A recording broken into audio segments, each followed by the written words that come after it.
Celtics win game one, Celtics win the series. That has gone from minus 130 to minus 140 to now minus 145 at a couple shops. So that's getting a little bit more expensive. Probably all that Celtics series and Scheffler liability they have now because of me. But it's a good run. Celtics minus 250 on the money line tonight. You're not laying that. You're basically laying them to win game one and win the series at minus 130 or 140. And my favorite prop is not going to be something you're going to hear a lot because, people want to bet on the guys they know and the guys they love. They're going to bet the Tatums and Kyries and Lukas and Browns and Kristaps props. I'm Derek Lively over 8.5 points. You can find plus 114. So you're not laying anything. You're betting 100 to win 114, take back 214. He is a problem for the Celtics. At 7 foot, 230 pounds, the physicality on the offensive glass, and the Celtics have struggled against one type of player. It's that big physical guy, the Miles Turners of the world. Guys like that give them problems down low. And it's not a big number, Joe. You only need 9 points. And I think he's going to get 6 or more on putbacks and dunks. And he had a really good round in the last series. We've seen him score close to 20 a couple of times. Derek Lively over 8.5. And guess what? If he scores 12 or 14 tonight, that prop's going to be 10.5 by game number 2. They're going to catch up quickly on the guys like that. Yep. I think Lively's a good look. Okay, so I was considering the rebounds, or maybe we should do points or take a look at points and rebounds. Kind of goes together. So, yeah, I get what you're saying about the putbacks. If you go points and rebounds, we're at 15.5. The Lively rebounds is at 7.5. 15.5. He might get to 15.5 points. I don't think that's crazy. I love that. We've seen him get close. Yep. Yeah, I love that look. 15.5 too. I like the points more, but there's correlation there. He's either going to have 12 and 8 or he's going to have 4 and 2. Like, I don't think you're going to get hooked, as the kids say these days. He's either going to blow over that number or he's going to have a game where he just doesn't see the floor. And I don't see that second option because they're going to attack Porzingis. You have to go at that guy because he hasn't played. The conditioning is down. The stamina is down. Maybe the strength is down. If you want to go over Luka, you need 32. Luka could have 30, have a great game, hit a game winner. But if he lands on 30, you don't win that bet. With Lively, we only need 9 points or 16 points in boards, and clearly that's a lot more attainable than 32. Yeah. Let's stick with the Dallas side while we're here. Luka, you mentioned these high numbers. Look at 31.5, the rebounds 9.5, the assists 8.5. If you want to go for it, you want to root for Luka, have fun. I'm not going to be doing this. Same thing with Kyrie. The points have been all over the map. I have no interest in going with Kyrie as far as points. 23.5. I think that's a little bit. Like, if we get to a point in the series where he starts to struggle, they're going back home, we get the number down a little bit. Okay, maybe I could talk myself into a Kyrie bet, but I'm not doing that. I've been interested in PJ Washington for this game and this series. Obviously, the C's defense preparing for 10 days. They're going to be focused in on him. It's not going to be a surprise like it was in some of these other series when the volume was just through the roof, like in the OKC series and all the threes that Washington was making. In the last series in Minnesota, he was averaging 6 3-point attempts per game, way down from what we saw earlier on in the playoffs. So what they did, Sammy, is, all right, for threes made, we'll post 1.5, but we're going to juice it to minus 180 on the over. We're going to juice it to minus 190 on the over. And if you want to do 2.5, then we'll give you some plus money. I'll be backing off. I want to see Washington's role and how Boston defends them in this series to start. Just think about the math on that. I know a lot of people don't really do this. They just bet and figure out after the fact what the math lines up with. But if you were to bet a minus 190, let's just round up to minus 200 because it's a big, fat, even number. If you go 5-5 at minus 200, you're down 5 units. Think about that. You have to basically go, 7-3 to make money at minus 200. So if you have one off night, extrapolate that out. You go 10-10 at minus 200, you're down 10 units. So just be careful when you're laying minus 150, minus 180, minus 200 on props. I did have to laugh too, Joe. You see the Luka triple double prop?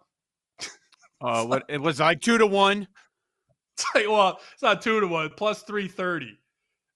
You should be to get a triple double in the playoffs, in the finals. You should beat 6 or 7-1. Easy. He did have a lot of triple doubles. 330. He has had a lot of triple Still, doubles, but not against I Boston. get it. But Boston was the second best defense in the NBA this year. Minnesota was 1, Boston was 2. This is not a turnstile defense. This is a very good defense. And look, Luka could get a triple double. But if you're betting it at 3-1 plus 330, you are getting literally the worst of the number. Are you leaning Boston, and do you think it's going to be pushed to a long series, or maybe it's going to be a surprise to many by a shorter series? Yeah, I tend to think it's going to be a little bit of a shorter series, but I think it's going to be like what we've seen in a lot of these playoffs, where it is a bunch of very competitive games, but we don't end up in a 6 or 7 game series. I'm picking, and I've been consistent in this since the matchup was known, I'm picking Celtics in 5. I think the difference between these two teams is they're both going to score an awful lot of points. I think these are going to be games that are probably going to be 115, 110 on the lower end. With these two teams putting up points, maybe even closer to like 125, 120 kind of games. But I think the difference is when they need to, the Celtics can lock down and get stops. And in Game 4 against the Pacers, they held them scoreless for the final 3.5 minutes of that game. Now it's a completely different animal with Luka and Kyrie. I fully understand that, but I think between that and the fact that you can put the top 4 guys in almost any order you want. For me, it's Luka, Tatum, Brown, Kyrie in that order. But you can really, we know those 4 guys are going to be there. But your next 3 guys, maybe even 4 guys, are probably Celtics. And I think that makes the difference in what will be very competitive series. But I can see a world where Kyrie and Luka they're running on fumes by the end of each game because they've had to do so much. Where Boston, they've learned how to execute in the clutch. They've played well in crunch time, and that's going to be some of the things that are that and their defensive ability and depth. Those will make the difference in the series. Man, I wish you could have seen Joe's face when you said Celtics in 5, Keith. Woo! Celtics in 5, huh? Yeah, I'm that confident in them. They've been the best team in the league all year. They won 14 games more than anybody in the Eastern Conference. They won 7 games more than anybody in the Western Conference. I think, again, to go back to kind of what we started with a little bit, what I think people have started to find reasons to not pick them versus leaning in and saying, you know what, they're probably just going to win. This reminds me a little bit of some of those Warriors teams where it was, I know I was there too. I was like, here's all the reasons the Cavs could win. And ultimately, it mostly came back to, well, they have LeBron James and maybe they'll win because of that. And that worked out one time. But, for the most part, it was really a sense of, all right, they're the best team. They probably should just win. Sometimes it's best to just lean into it. But I think we've gotten a little crazy with, Mavs and all this. Like I was just going through some of the expert picks that are out there, and it's more people are picking the Mavs than are picking the Celtics, and that's just something that doesn't connect for me. So it's a repeat of yesterday, right? We're texting each other last night during Cubs Sox. They're not going to hold on. The bullpen's going to give this one up, and that's exactly what happens. There you go. Wearing your Sox hat. It's been strange, man, because you have always been Mr. Positivity when it comes to the White Sox. You're like, win total, let's go division. But this year you understand this is going to be one of the worst teams of all time. If they ever take a lead, you fade them to the moon. You jump on the opposite side, whether we're talking about taking runs or just going on the money line. You did this last night, worked to your benefit. You didn't even need extras. For a while, it looked like, all right, maybe Cubs will win it in extras. Nope, Tauchman with the home run in the 9th, and the White Sox have now lost 13 in a row. They are so bad, man. And it's sickening to me deep down. Like the child in me is very upset because I love this team and have loved them since I was 4 years old. But it's so fun to root against them every night because I've got them to be the worst team in baseball, like 5-1. The team is unlikable. The manager is a moron. The broadcaster's a nerd. Oh my God. The owner wants to move the team to Nashville.